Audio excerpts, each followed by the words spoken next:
بسم الله الرحمن الرحيم الحمد لله رب العالمين والصلاة والسلام على رسوله الكريم أما بعد.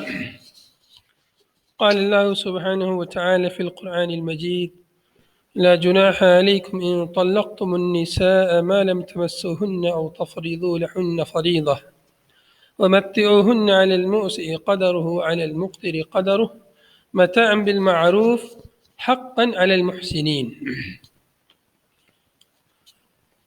قال المؤلف رحمه الله في تفسير هذه الآية: لا جناح علیکم، لا جناح علیکم تمہارے اوپر کوئی گناہ نہیں ہے،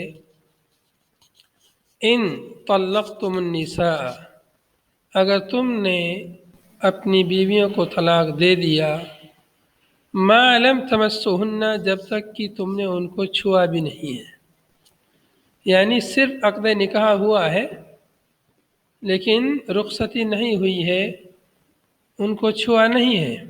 وفی قراءۃ تماسوہن کہ تم دونوں نے ایک دوسرے کو آپس میں نہیں چھوا ہے، چھونے سے پہلے ہی، ہم بستری کرنے سے پہلے ہی، مجامعت کرنے سے پہلے ہی اگر طلاق دے دیا ہے، اے تجامعوہن یعنی ما لم تمسوہن کا معنی بھی بتایا ہے، ما لم تجامعوہن کہ جب تک تم نے ان کے ساتھ مجامعت نہیں کی ہے، پہلے ہی اگر تم نے ان کو طلاق دے دی ہے کسی وجہ سے، کسی سبب سے،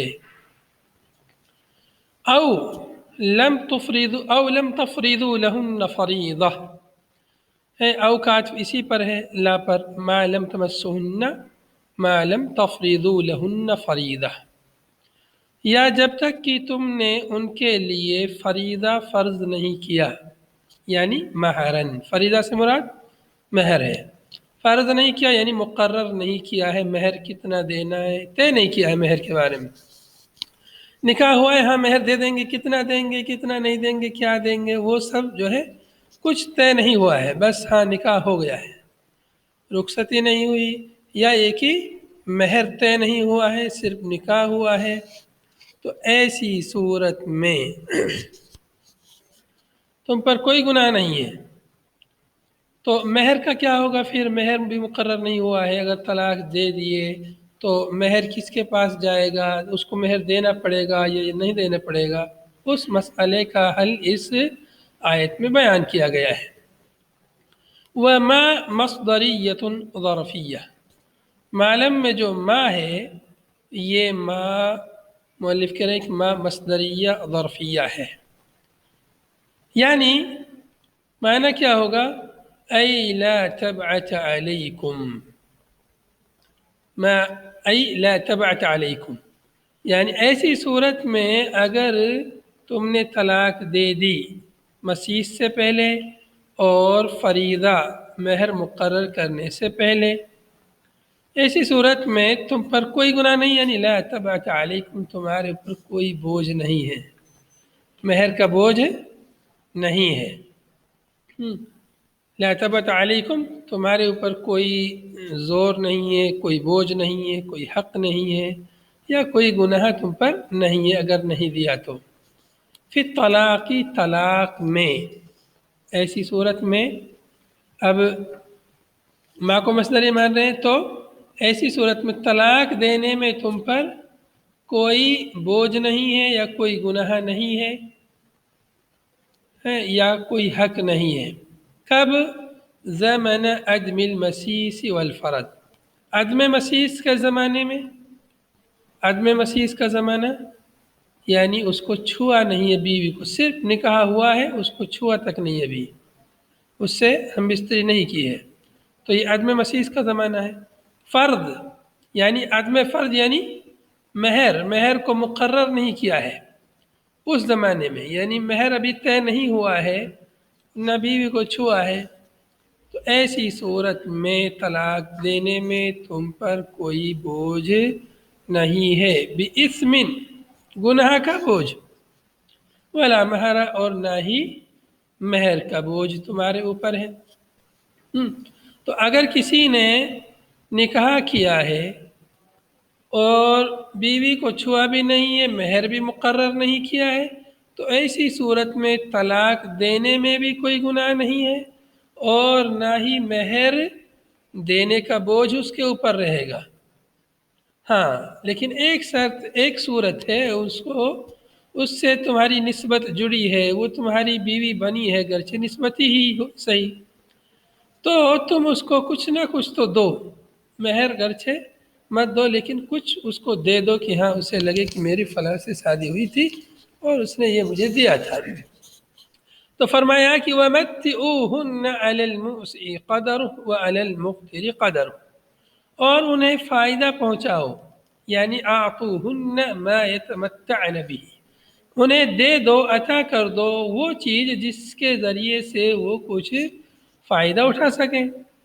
مہر نہیں دے رہے ہیں، ٹھیک ہے، مہر اللہ نے تم سے معاف کر دیا ہے، تو ایسا کرو کچھ نہ کچھ تو دے دو ان کے لیے، کوئی ہدیہ، کوئی گفٹ، کوئی فائدے کی چیز، نفع کی چیز، کوئی کھانے پینے کی، کوئی اوڑھنے پہننے کی، یا نقد کسی بھی شکل میں کوئی چیز دے دو، اس لیے کہ تمہارا ان سے نکاح ہوا ہے، تمہاری ان سے نسبت جڑی ہے۔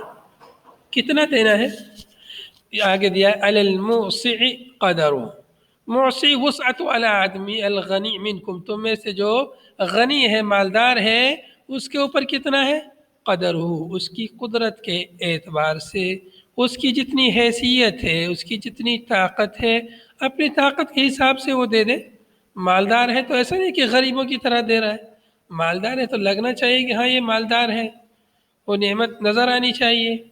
وعلی المقتر قدر، مقتر الضیق الرزق، مقتر جس کا رزق تنگ ہو، تنگ دست آدمی، فقیر آدمی، قلاص آدمی، جس کے پاس کم ہے، کم پیسہ ہے، غریب ہے، تو اس کے اوپر کتنا ہے؟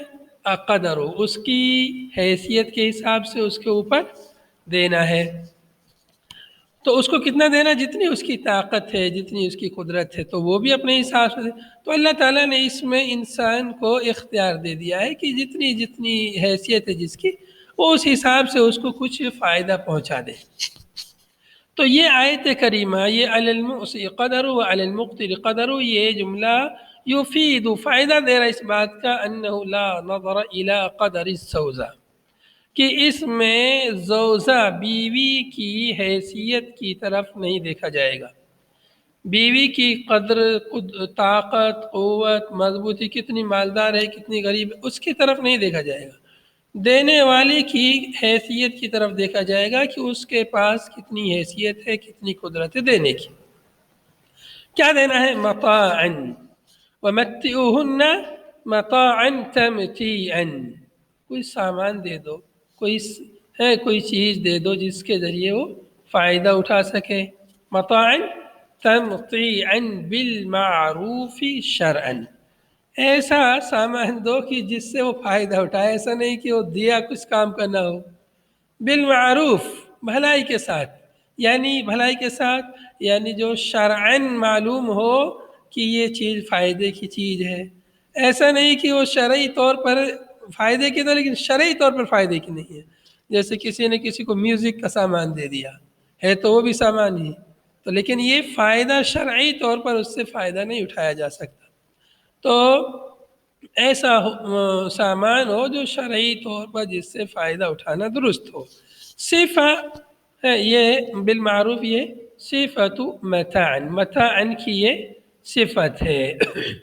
حقاً، یہ صفت ثانیت، یہ دوسری صفت ہے اس کی متاعن کی، او یا یہ کہ یہ مصدر مؤکد، یا یہ کہ حقاً یہ مصدر ہے مؤکد جو تاکید کر رہا ہے اس کی۔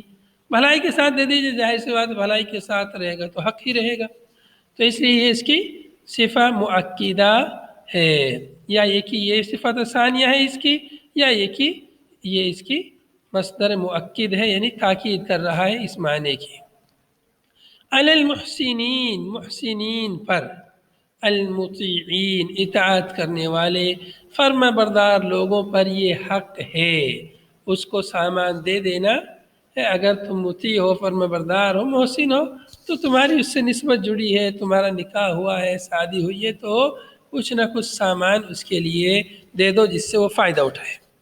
آیت کریمہ کا خلاصہ کلام یہ ہوا کہ اگر کسی نے اپنی بیوی کو جمع سے پہلے، مجامعت سے پہلے طلاق دے دی، یا یہ کہ مہر کے مقرر کرنے سے پہلے اگر طلاق دے دی، ان دونوں صورتوں میں اس کو مہر دینا نہیں پڑے گا، اسے مہر نہیں دینا پڑے گا۔ البتہ یہ کہ مہر کے علاوہ کوئی چیز بغیر مہر کا نام دیے ہو اس کو اپنی حیثیت کے حساب سے کوئی سامان دے دے جس سے وہ فائدہ اٹھا سکے۔ اب اگلی آیت میں اسی مسئلے سے متصل تھوڑا سا الگ مسئلہ ہے کہ اگر مہر مقرر ہو گیا ہے، بیوی کو چھوا نہیں ہے، اگر مہر مقرر ہو گیا ہے تب کیا مسئلہ ہوگا؟ تب مسئلہ تھوڑا سا الگ ہے۔ وَإِن طَلَّقْتُمُوهُنَّ، اور اگر تم نے ان کو طلاق دے دیا، من قبل ان تمسوهن، قبل اس کے کہ تم نے ان کو چھوا، چھونے سے پہلے، بیوی کو چھونے سے پہلے یعنی مجامعت سے پہلے اگر طلاق دے دی، وَقَدْ فَرَضْتُمْ لَهُنَّ فَرِيضَةً، اور حالانکہ تم نے ان کے لیے فریضہ یعنی مہر مقرر کر دیا ہے، مہر مقرر ہو گیا کہ 50,000 روپیہ مہر میں دینا ہے، 10,000 روپیہ مہر میں دینا ہے، یا 10 گرام سونا مہر میں دینا ہے، کچھ بھی مہر مقرر کر دیا ہے، اور یا ادا کر دیا ہے یا ابھی ادا نہیں کیا لیکن مقرر ہو گیا ہے، تو لیکن بیوی سے ابھی ہم بستری نہیں ہوئی اور کسی بنا پر اختلاف ہو گیا اور جو ہے طلاق کی نوبت پہنچ گئی، تو ایسی صورت میں مہر کا کیا بنے گا؟ فَنِصْفُ مَا فَرَضْتُمْ، یعنی یجب لہن، آدھا مہر جو تم نے فرض کیا تھا، مثال کے طور پر 10 گرام سونا فرض کیا تو آدھا مہر یعنی 5 گرام سونا ہے، یجب لہن ان کے لیے واجب ہوگا، فنصف آدھا اس میں کا جو تم نے مقرر کیا، یجب لہن اس میں کا آدھا واجب ہوگا ان کے لیے، بیویوں کے لیے، وَيَرْجِعُ لَكُمُ النِّصْفُ، اور آدھا مہر تم کو لوٹ جائے گا۔ اب وہ مہر چاہے شوہر کے قبضے میں ہو یا بیوی کے قبضے میں ہو، آدھا مہر بیوی کا ہوگا، آدھا مہر شوہر کا ہوگا، اس لیے کہ جس غرض سے نکاح کیا تھا وہ تو فائدہ ہوا نہیں کچھ، تو اس لیے آدھا مہر شوہر کو واپس لوٹ جائے گا، اور آدھا مہر بیوی کے پاس رہے گا، اس لیے کہ اس کے لیے وہ مقرر ہو چکا ہے، اس کی تعداد اس کی تقرری ہو چکی ہے، اس لیے اس میں کا آدھا بیوی کے پاس رہے گا۔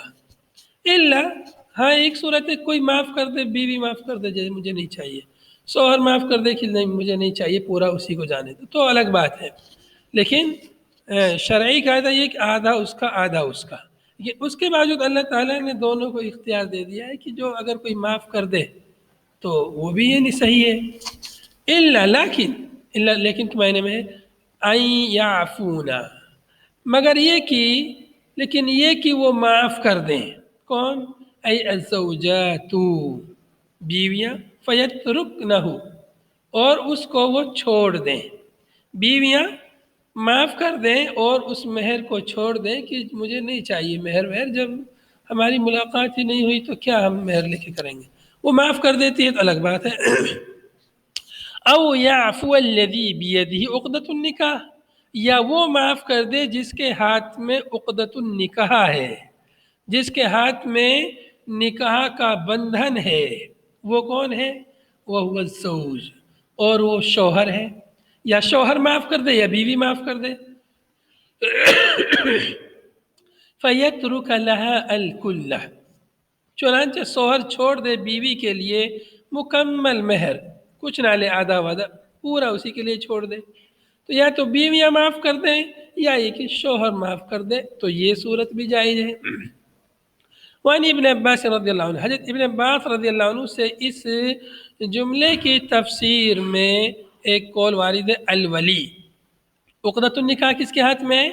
ولی کے ہاتھ میں ہے، اذا کانت محجورہ، جب یہ کہ بیوی محجورہ ہو، بیوی جب محجورہ ہو یعنی حجر میں، گود میں، مطلب چھوٹی ہو، ابھی اسے تصرف کرنے کا حق نہیں معلوم ہے، کیا کرنا چاہیے کیا نہیں کرنا چاہیے، کیا بہتر ہے کیا غلط، اتنا نہیں معلوم ہے، مطلب چھوٹی بچپن میں شادی ہو گئی، بہت سے علاقوں میں ابھی بھی ہو جاتی ہے، بچپن میں بچوں کی شادی کر دیتے ہیں، نکاح کر دیتے ہیں، اور پھر بڑے ہو کے رخصتی کرتے ہیں، اور پھر بڑے ہو کر دونوں میں کچھ تبدیلی آ جاتی ہے اور وہ ان کے طبیعتیں نہیں ملتی ہیں، پھر وہ نکاح جو ہے ختم کر دیتے ہیں یا طلاق ہو جاتی ہے۔ تو ایسی صورت میں ولی جو ہے یہاں عقدۃ النکاح ولی کے ہاتھ میں ہوگا۔ ان حضرت ابن عباس رضی اللہ عنہ سے ایک تفسیری مطلب ایک تو ایک ہی بیویاں معاف کر دیں، یا یہ کہ بیوی اگر چھوٹی ہے تو بیوی کا جو ولی ہے وہ معاف کر دے۔ فلا حرج فی ذالک، تو ایسی صورت میں کوئی حرج نہیں ہے معاف کرنے میں، بیوی معاف کر دے یا شوہر معاف کر دے یا ولی معاف کر دے، مہر کو کوئی بھی معاف کر دے، ادھر سے ادھر اس کے لیے چھوڑ دے یا وہ اس کے لیے چھوڑ دے، تو یہ جائز ہے، اس میں کوئی حرج نہیں ہے۔ اور باقی معاف نہیں کرتا، وہ بھی معاف نہیں کر رہا، وہ بھی معاف نہیں کر رہا، تو کیا کرنا ہے؟ آدھا آدھا مہر تقسیم کرنا ہے۔ وَأَن تَعْفُوا أَقْرَبُ لِلتَّقْوَى، وَأَن تَعْفُوا، اور یہ کہ تم معاف کر دو، یہ مبتدا ہے، ان تعفو اس کی خبر ہے اقرب للتقوی، یہ تمہارے تقوی کے زیادہ قریب ہے، معاف کر دینا۔ دیکھیں معاف کرنے کی کتنی فضیلت ہے۔ اب جو آگے بڑھ کے معاف کر دے اسی کے لیے چھوڑ دے یا یہ اس کے لیے چھوڑ دے، جو بھی معاف کر دے گا تو وہ تقوی کے زیادہ قریب ہے۔ معلوم ہوا کہ عفو درگزر کرنا یہ تقوی کے اسباب میں سے ہے۔ تقوی، اس سے انسان کے اندر تقوی بڑھتا ہے۔ تو اس طرح سے معاف کر رہا ہے، گویا کہ وہ اس کے لیے صدقہ اس کو دے رہا ہے یا اس کے لیے چھوڑ دے رہا ہے، تو عفو کی فضیلت یہاں معلوم ہوئی۔ وَلَا تَنْسَوْا الْفَضْلَ بَيْنَكُمْ إِنَّ اللَّهَ بِمَا تَعْمَلُونَ بَصِيرٌ، اور تم نہ بھولو اپنے درمیان فضل کو، یعنی أَن يَتَفَضَّلَ بَعْضُكُمْ عَلَى بَعْضٍ، کہ یہ کہ تم میں سے بعض کو فضیلت دے، آپس کی یعنی فضیلت کو فراموش نہ کرو، بھولو نہیں۔ أن يتفضل، تفضل یعنی بالاحسان، وہ اس کو فضیلت دے رہا ہے، مطلب اس نے اس کو مہر چھوڑ دیا، اس نے اس کے لیے مہر چھوڑ دیا، تو گویا کہ اس نے اس کو ترجیح دی، اس کو فوقیت دی، اس کو فضیلت دی، اس پر احسان کیا، تو اس تفضل کو، اس احسان کو نہ بھولو، نہ فراموش کرو۔ وَلَا تَنْسَوْا الْفَضْلَ بَيْنَكُمْ، آپس میں ایک دوسرے کے درمیان ایک دوسرے کو فضیلت دینا، یہ بہت بڑی چیز ہے۔ آپ اس کی عزت کر رہے ہیں تو آپ کی عزت کرے گا، آپ اس کو برتری دے رہے ہیں، اس کو بڑھاوا دے رہے ہیں، تو یہ آپ کا بڑک پن ہے کہ آپ اس کے لیے اس کو اہمیت دے رہے ہیں۔ تو اس طرح سے آپس میں ایک دوسرے کو فضل، ایک دوسرے کے ساتھ فضیلت دو، اس کو بھولو نہیں۔ ان اللہ بما تعملون بصیر، یقیناً اللہ سبحانہ و تعالی جو کچھ تم عمل کرتے ہو اللہ تعالیٰ اسے دیکھتا ہے۔ فیجازیکم بہ، لہذا دیکھتا ہے تو اللہ تعالیٰ تم کو تمہارے عمل کی جزا دے گا، تمہیں بدلہ دے گا۔ تو ان آیتوں میں طلاق سے متعلق مسائل یہاں بیان ہوئے، اور اس کی عدت، ان کے مہر وغیرہ کے تعلق سے مسائل بیان ہوئے۔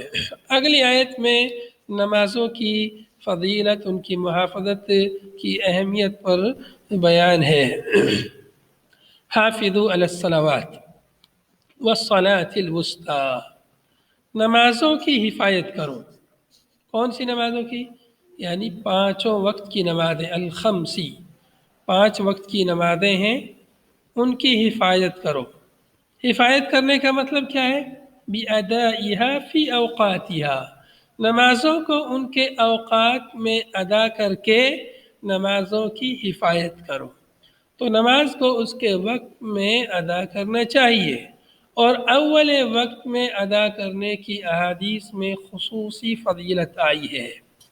اللہ کے نبی صلی اللہ علیہ وسلم کی حدیث ہے، اللہ کے نبی صلی اللہ علیہ وسلم پوچھا گیا افضل الاعمال، بعض روایتوں میں خیر الاعمال، سب سے افضل عمل، سب سے بہتر عمل کیا ہے؟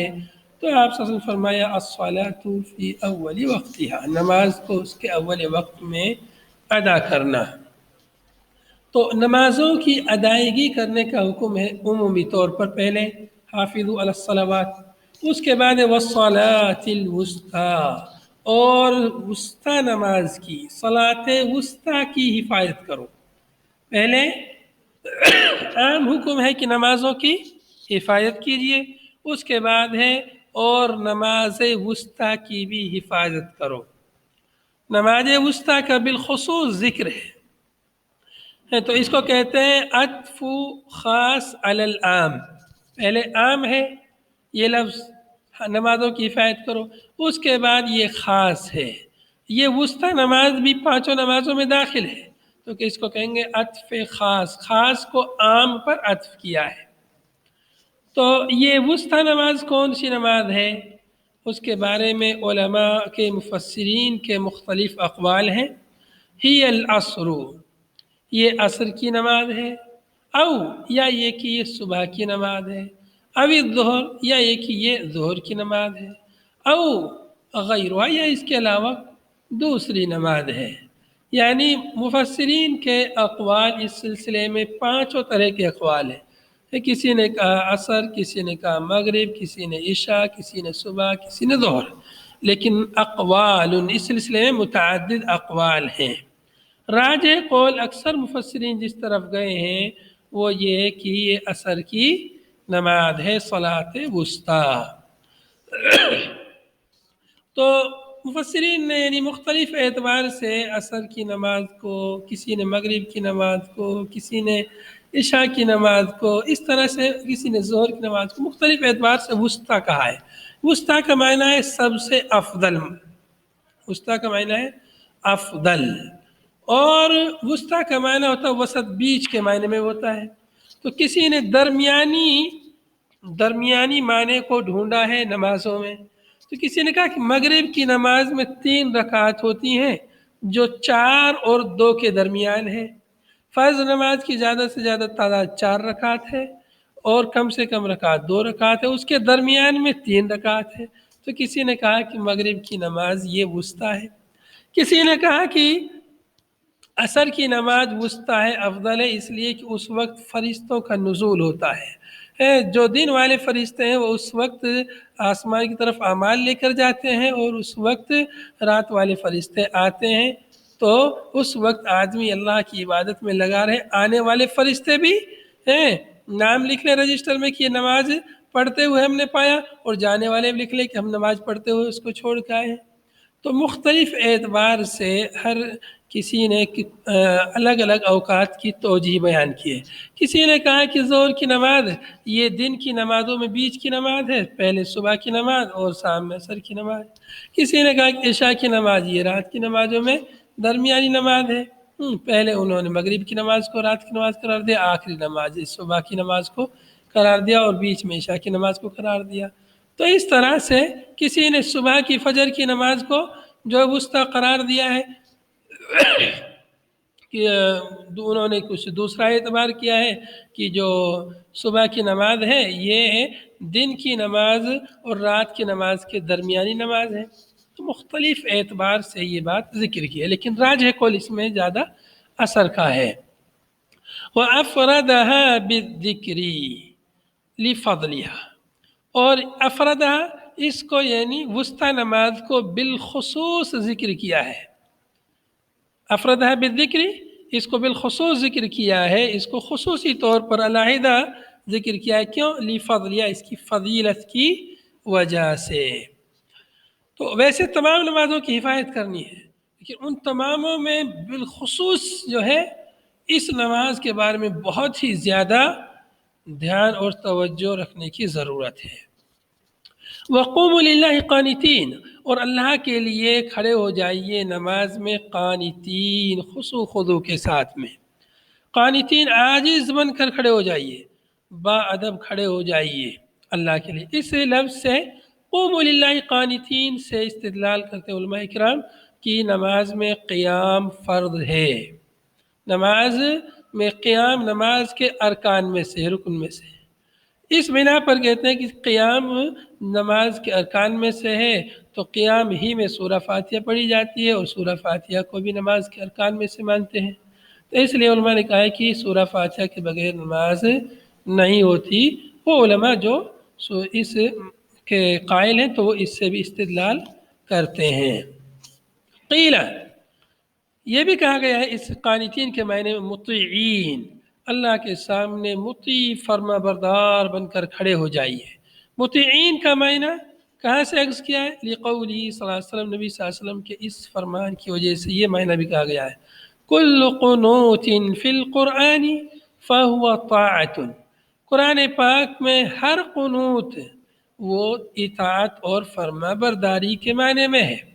رواہ احمد وغیرہ، اس حدیث کو امام احمد وغیرہ نے روایت کیا ہے، لیکن محققین نے اس کی سند کو ضعیف قرار دیا ہے۔ وقیل، قانتین کے معنی میں دوسرا قول یہ بھی کہا گیا ہے ساکتین، یعنی اللہ کے لیے نماز میں ساکت، بالکل خاموش کھڑے ہو جائیے، بات چیت مت کیجیے۔ یہ معنی کہاں سے اخذ کیا ہے؟ لحدیث زید بن ارقم، زید بن ارقم رضی اللہ عنہ کی حدیث کی وجہ سے یہ معنی ذکر کیا جاتا ہے۔ حدیث کیا ہے؟ کننا نتکلم فی الصلاۃ، کہتے ہیں کہ ہم نماز میں پہلے بات کیا کرتے تھے، گفتگو کر لیا کرتے تھے، حتی نزلت، یہاں تک کہ آیت کریمہ نازل ہوئی قوموا للہ قانتین، فَأُمِرْنَا بِالسُّكُوتِ، چنانچہ ہمیں سکوت کا، خاموش رہنے کا حکم دیا گیا، وَنُحِينَ عَنِ الْكَلَامِ، اور ہمیں کلام سے، گفتگو کرنے سے منع کر دیا گیا۔ رواہ الشیخان، اس حدیث کو شیخان امام بخاری اور مسلم نے روایت کیا ہے۔ تو یہ دو معنی قانتین کی تفسیر میں ذکر کیے جاتے ہیں۔ دوسری روایت جو ہے صحیحین کی روایت ہے، اس لیے یہ روایت جو ہے یہ معنی زیادہ اولا ہے۔ فَإِنْ خِفْتُمْ فَرِجَالًا أَوْ رُكْبَانًا، فَإِنْ خِفْتُمْ مِنْ عَدُوٍ، اگر تمہیں دشمن کا ڈر ہے، دشمن تم پر حملہ کر سکتا ہے، دشمن تمہیں دوڑا رہا ہے، دشمن کا خوف ہے، او سیل، یا سیلاب کا خوف ہے، سیلاب آ رہا ہے اور تم بھاگ رہے ہو سیلاب کے ڈر سے، او سبعین، یا درندے کا ڈر ہے، درندہ دوڑا رہا ہے، درندہ پیچھے بھاگ رہا ہے، یا درندے کا ڈر ہے کہ نماز پڑھیں گے تو درندہ حملہ کر سکتا ہے، تو اللہ نے فرمایا فرجالن، جمع راجل، رجال یہاں رجل کی جمع نہیں ہے، رجال یہاں پر راجل کی جمع ہے۔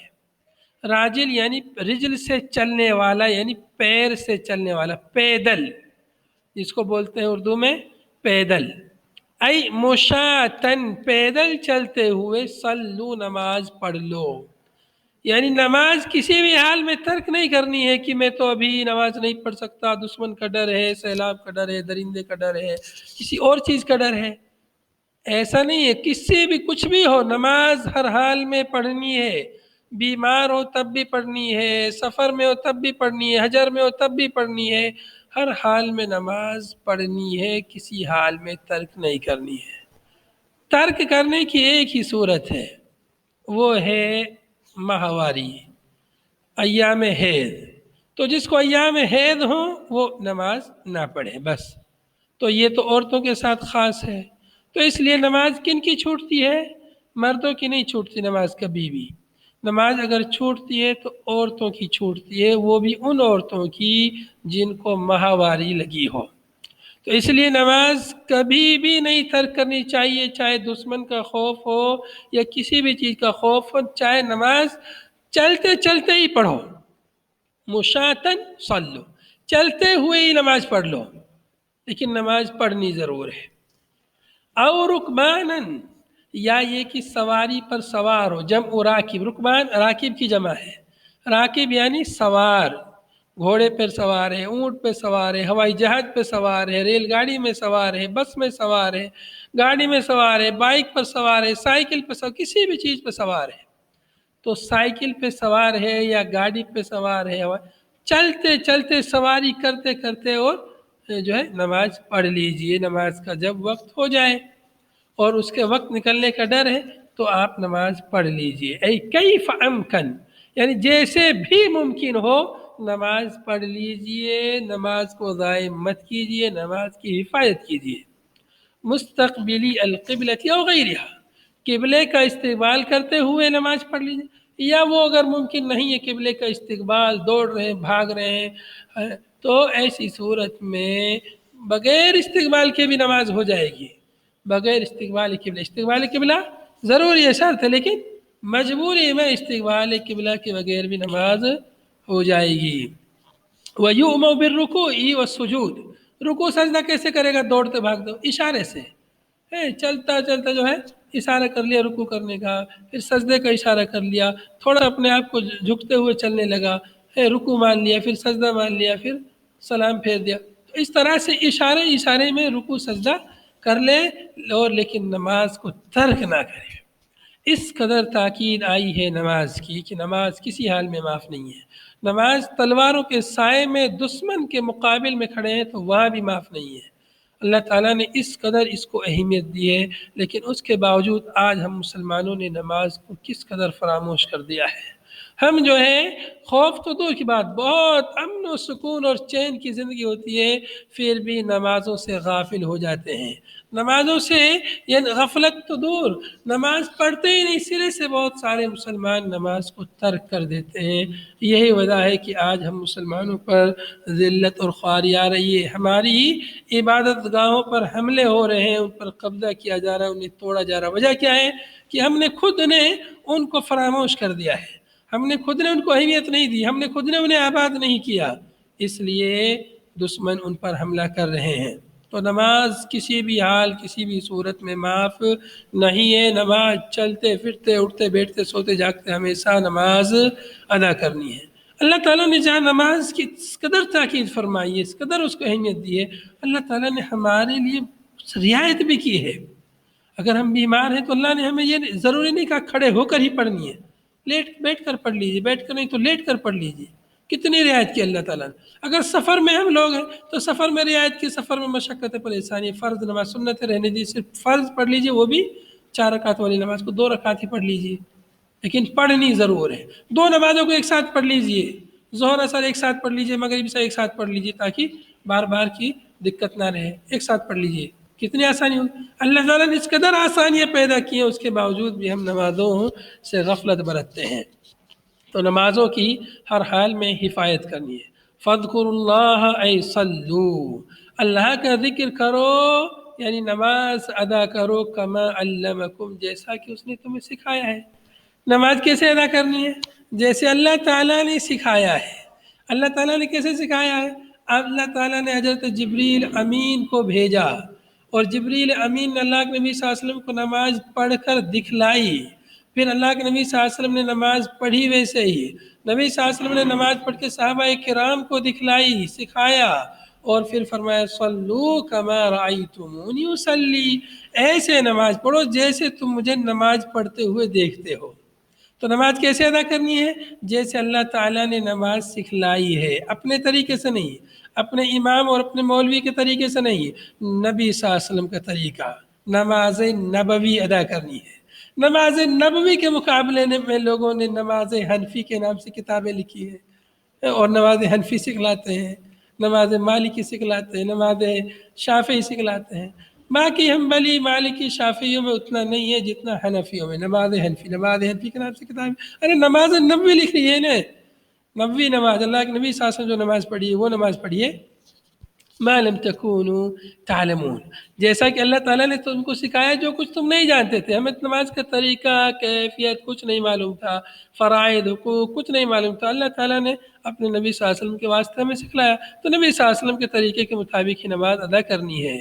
ما لم تکونوا تعلمون قبل تعلیمی، اس کے سیکھنے سے پہلے جو کچھ تم نہیں جانتے تھے اللہ تعالیٰ نے تمہیں سکھلایا۔ من فرائض، یا نماز کے فرائض، و حقوق، یا نماز کے حقوق، یہ سب اللہ نے جیسے تمہیں سکھلایا ہے ویسے ہی نماز ادا کیجئے، ویسے ہی اللہ کا ذکر کیجئے۔ نماز کے علاوہ دیگر اذکار ہیں وہ بھی کیسے کرنے ہیں؟ جیسے نبی صلی اللہ علیہ وسلم نے سکھلائے ہیں، اپنے من مانے طریقے سے نہیں، ڈھول تاسے بجا کر کے نہیں، یا کوئی اور نئے اجتماعی طور پر ذکر کر کے، یا جو ہے دانوں پر گن گن کر کے، وہ سب طریقہ اللہ کے نبی صلی اللہ علیہ وسلم نے نہیں سکھلایا، صحابہ کرام نے نہیں کیا، بلکہ صحابہ کرام نے نکیر کی، جو آدمی دانوں پر جو ہے تسبیح پڑھ رہے تھے، حالانکہ وہ اچھا ہی کر رہے تھے، لیکن طریقہ نبی صلی اللہ علیہ وسلم کا نہیں تھا، اس لیے اس پر نکیر کی۔ والکاف، کاف یہاں پر جو آیا ہے کما علمکم میں جو کاف ہے بمعنی مثل، مثل کے معنی میں جیسا کہ، وہ ماں، اور جو ماں ہے اس میں، یہ ماں موصولۃ اور مصدریہ. ما موصولہ ہے یعنی الذی کے معنی میں، یا یہ کہ ما مصدریہ ہے. یعنی فاذکروا اللہ کتعلیمکم اور فاذکروا اللہ کما علمکم. الذی علمکم کالذی علمکم اگر موصولہ مانتے ہیں تو اس طرح سے جیسے اللہ نے تمہیں سکھلایا ہے ویسے نماز پڑھیے، ویسے اللہ کا ذکر کیجیے. نماز بھی ذکر ہے اللہ کا، کچھ عمومی اذکار ہیں، تسبیح ہے، تحمید ہے، تذکیر ہے، تحلیل ہے، تکبیر وغیرہ، یہ بھی اللہ تعالیٰ کا ذکر ہے. تو ہر ذکر، ہر عبادت اللہ کے نبی صلی اللہ علیہ وسلم کے بتائے ہوئے طریقے کے مطابق کریں گے تبھی وہ قبول ہوگی. عمل کی قبولیت کے لیے 2 شرطیں، ایک یہ کہ وہ اللہ رب العالمین کی رضا کے لیے ہو، اس میں اخلاص ہو. دوسری شرط یہ ہے کہ وہ اللہ کے نبی صلی اللہ علیہ وسلم کے طریقے کے مطابق ہو، تبھی کوئی نیک عمل اللہ کے یہاں قبول ہوگا. هذا وصلی اللہ وسلم علی نبینا محمد وعلى آله وصحبه اجمعین. سبحانك اللهم وبحمدك نشهد ان لا اله الا انت نستغفرك ونتوب الیک. والسلام علیکم ورحمۃ اللہ وبرکاتہ.